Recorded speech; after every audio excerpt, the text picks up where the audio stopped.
will do a rapid-fire 5-minute review of the ESR Rebound Hybrid Case 360, which comes with both a plastic exterior case and a portfolio, which sort of snaps into that case that was aforementioned. Sorry, that was loud.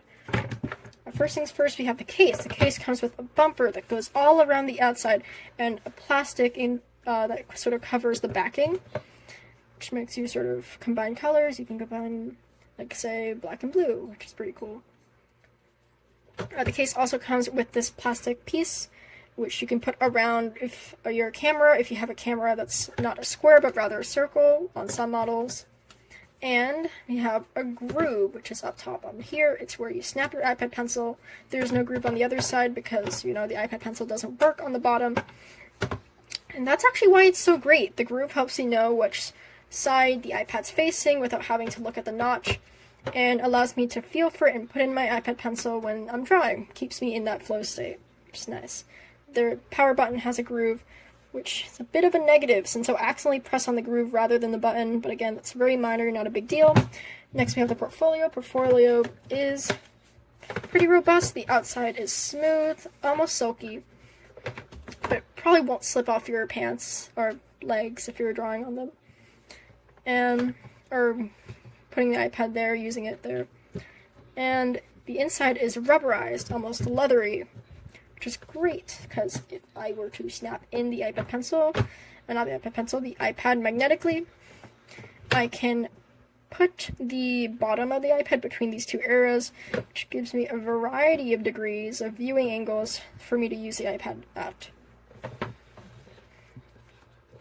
The thing is, you can't use the iPad in profile here, because there is simply not enough surface area on the back of the iPad case to push back on the iPad itself, which sort of makes it really easy for things to slip and fall over. However, if you do want to use it in profile, you can sort of configure this into a triangle, and voila! Just snap the iPad, match up the magnets. The camera has to be facing upwards, not back down here, otherwise the magnets won't work. And you can use it in profile now. I wouldn't recommend it for artists, since this configuration makes the center of gravity pretty high, and those repeated movements will cause your iPad to fall over. However, if you're using it in landscape mode, I think it'll work a bit better. Obviously, it's not perfect for those repetitive motions. When you're pressing really hard, note-taking, definitely okay, since there's not a lot of variance and pressure probably there.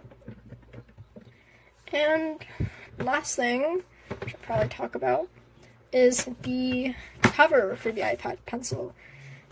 This actually works with the groove, because when I use the covering, I snap it over when I'm pushing, and when I'm pushing against this iPad pencil, since the cover reduces the range of motion, that iPad pencil will always snap back into that groove, reducing the likelihood of your iPad pencil falling out when your case is jostling against things in your bag, say when you're traveling, taking this to work, the library, etc.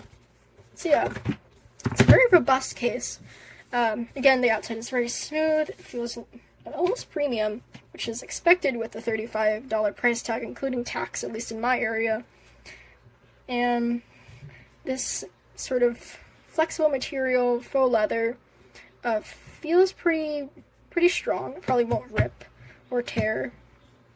So yeah, I think this case will work for most people. I think ESR provides a keyboard case, however, or actually a variety of keyboard cases, which I'll probably return this case for, since I will probably use this iPad for productivity.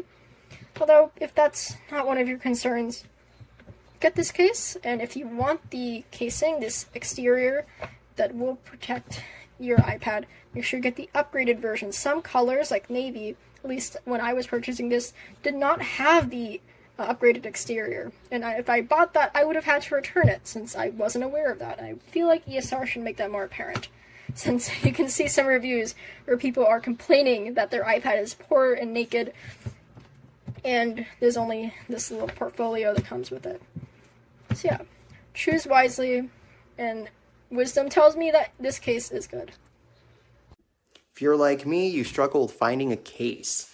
This ESR iPad case for the Air 5 Rebound 360 series is one of my favorites.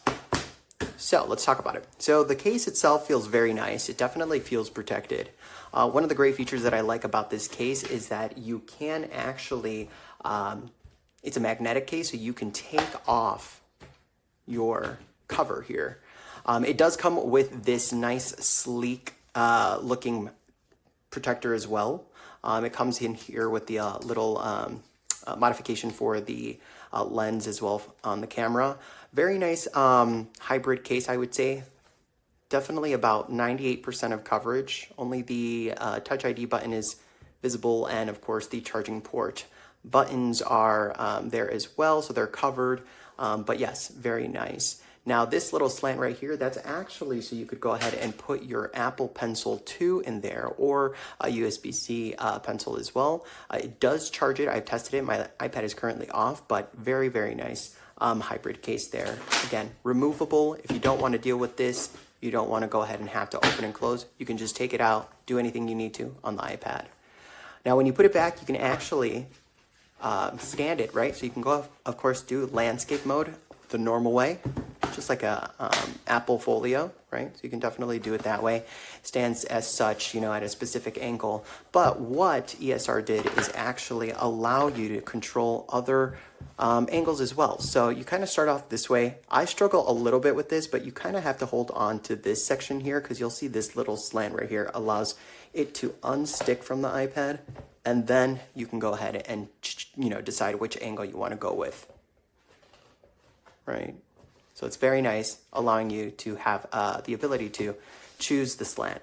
Now I will say that in the videos showing you about the different angles that you can go ahead and put your iPad in, it talks about portrait mode. Now portrait mode, I'm not sure if I'm the one struggling here, but you do have to hold on to this section here.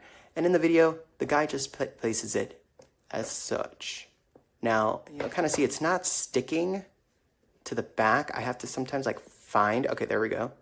Find where it wants to stick, you'll see there. And then you can just go ahead and place the iPad in portrait. Oh.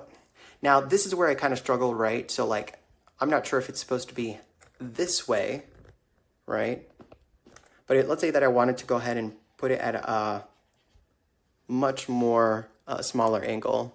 That it kind of falls, so you have to be like very careful with it. So that's something to watch out for. You know, if you don't really mind, or you don't really want your iPad in portrait mode as much, you'll be fine with this case, right?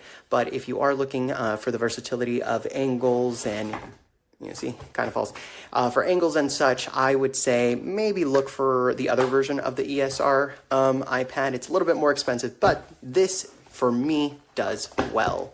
Plus, I did not want to spend more on that. But anyways, definitely a good purchase in my opinion. It has exactly what I needed. Ability to be hybrid. I can take it out if I want. Apple Pencil protector, right? You can go ahead and put your pencil there, and it's not going anywhere. So definitely a win for me, I would say. I would recommend that they get the navy blue, but that's just a me issue. Thank you so much.